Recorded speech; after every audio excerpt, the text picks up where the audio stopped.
basilahla besaphila nathi abethu sibalahlile sisaphila. Obaba bethu basitshela sakuhlwanyela basishiya samile sibelethweni zomama bethu sazalwa sakufukanyelwa njengeqanda lesikhukazi esintshontshwe ukhozi.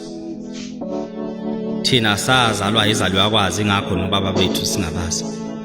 Ekukhuleni kwethu sibonga lesandla salesalukwazi. Ugogo sikhulisa nje nawe ngiyawumyeni wakhe ulele thuneni.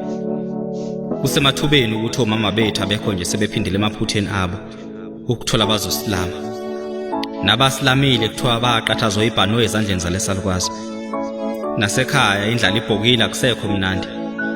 Ngokuba yilokhu yanda emlomo edinga ukufunzwa yilopo inandi. Empeleni iminyaka isikhombisa ubaba ngamazi. Nodadewethu ongilamana naye unowakhe ubaba kangamazi. Nomfowethu ozalwa omamncane naye mancane amathuba okwazi isibongo sakhe sonke sibiza isibongo sakomalume. Yebo mama siyamazi kodwa sibiza ugogo ngomama.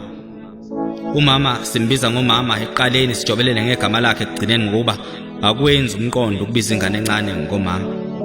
Umama kajabule ucasukile ubaba wamlahla. Uma sibona umama simkhumbuza ubaba, uma sibuza umama ngobaba umama uba nolaka. Enganobaba abazala basilahla besaphila. Sakhula sifisa ukubabona. Uma sibabona bona bashona.